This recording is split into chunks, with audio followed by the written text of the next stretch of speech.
Sinalunan ng mga mekaniko. Bangayan doon, bangayan dito. Nang isang lahi yan ang Pilipino. Walang nagsimula na magaling agad. Okay mga sir, good day sa ating lahat. Magtotono tayo via dyno. So tingnan natin siya before natin siya. Ito na-remap na rin, pero na-remap ito straight tune. Ngayon mag-remap tayo via dyno. So tingnan natin kung ano ba muna yung AFR nya before. Ayan, start natin.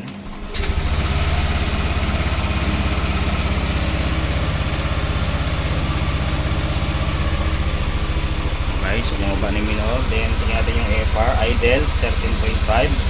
Rev natin sa low. Ang low nasa 2,000 to 4,500 RPM ang low.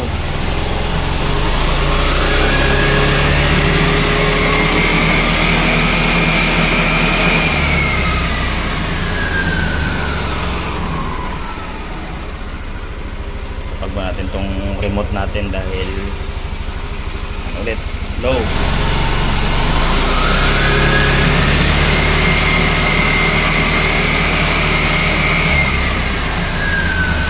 Then sa mid naman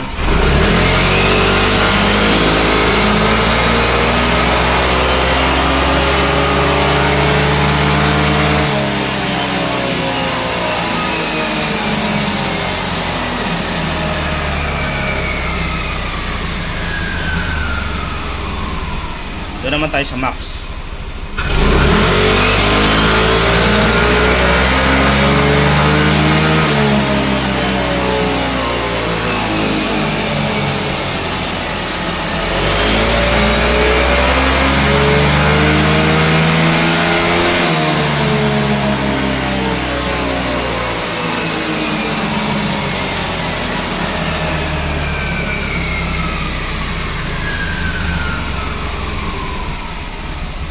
Okay, so pagdating sa max, biglang nagka-cut off.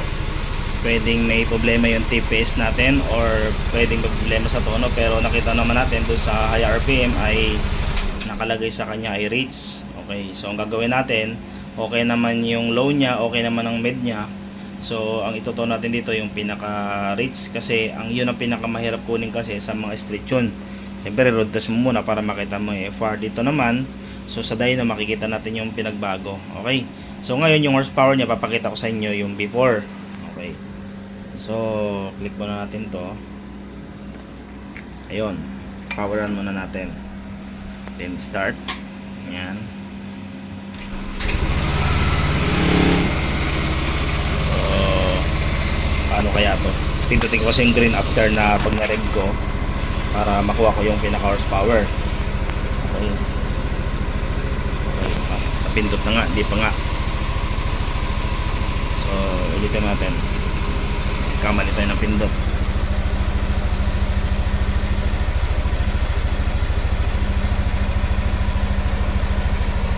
So pakita ko na lang sa inyo after, kasi ang hirap mag one hand, wala akong hawak, umahawak. Okay, so i-run ko muna. Yan, and then i-rev ko muna. Okay mga sir, so ito yung ano nya, ito yung before nya. Nakatono na rin yan, naka-remap. Ang lista kasi ng Aerox ay 15 horsepower. So nakalagay dito ay 15.3. So may dagdag na rin siya sa horsepower. Pero problema lang natin, yung sa FR natin sa pinaka max RPM ay rates kapag ni-rev natin. So nalaglag pa. So pag ni-rev natin,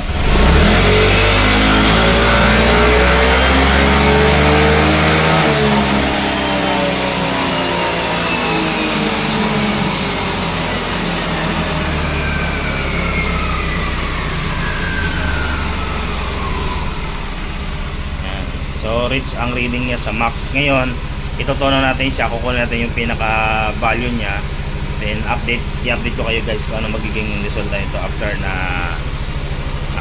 after ko to na ma-remap. Okay, so yun guys, i-diagnose muna natin yung TPS para sure tayo. So punta tayo sa TPS percentage. So tama naman yung voltage nya, 0.66 volts. Then sa percentage nya TPS angle. Okay, so tingnan natin kapag pino-full throttle natin bakit nagda-drop. So para malaman natin kung sa TPS may problema or sa tono. So lagay natin sa graph. Yan. Then set natin sa 100%.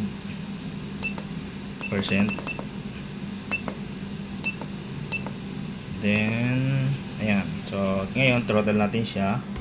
Tingnan natin kung ano magiging lagay. Ay sorry. Ang hirap talaga ng kalagayan natin ngayon dito. Ayan. Diyan na. Ayan. So para mas maganda, ayan, mas malinaw. So full throttle natin dahan-dahan. Ayan o. So hindi naman siya nagda-drop kapag naka full throttle. So ang throttle niya ay wala naman siya o. Ayan. So hindi naman nagda-drop. Ibig sabihin, ang problema lang nito, nagka-cut off yung ignition or fuel pagdating sa max RPM. So nakita natin kanina ang reading ng ating EFR ay reach 10 to 11. Ayan, wala siyang problema dito. So makikita nyo naman ang degree 85.4. Ayan. Hindi siya nagda-drop. Ayan o. Meron lang siyang napuputol. Ayan o. Pero okay lang yan. So ngayon babaguhin natin ang tono ng motor. So abangan na lang guys sa mga sunod nating napakita sa inyo. Huwag ka nang lumayo, oh, nandito na mga malupit na mekaniko. Sila ibahin mo, oh, garantisado sulit ibabayad mo. May talino at diskarte, suabe. Okay guys, so ito after na pinix ko na rin yung hawakan. So after na ito na ma-remap uli, then tingnan natin yung EFR nya. Then siyempre titingnan ko rin yung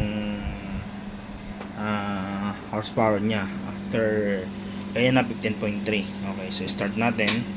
Tingnan muna natin yung result ng EFR sa low mid high kung ano nangyari. Start. Okay, yan yung idle. Then rev natin konti.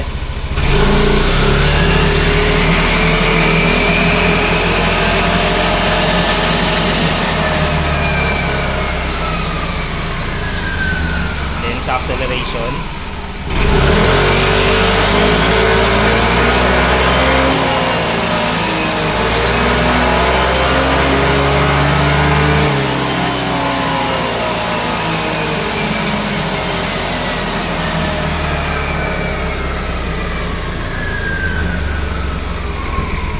tingnan natin yung max.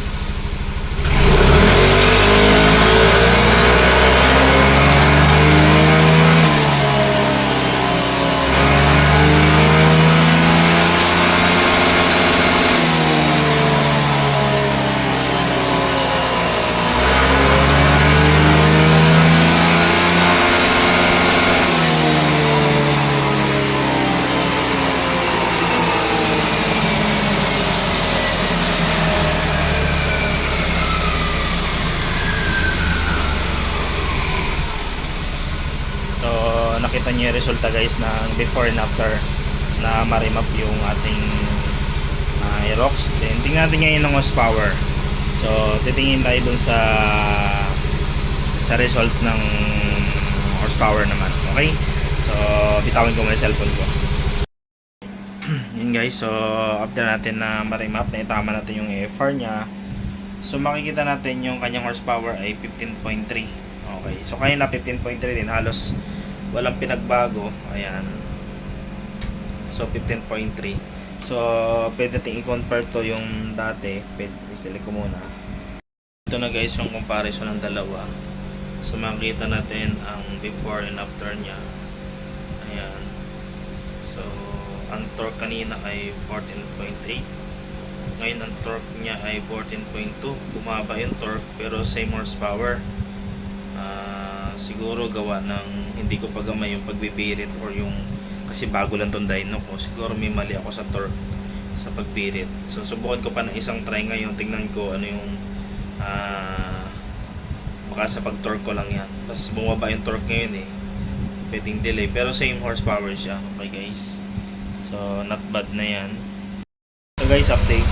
So So tumaas yung horsepower 15.4 sa pag-torque, no? Pero bumaba yung torque. Ayan, no? Pero yung horsepower lumakas, tumagdag ng 1. So magta-try pa ako ng isa ulit. Ito guys, update. So tinama ko lang yung pagbirid ko. So nakita natin 15.1 ang kanyang torque.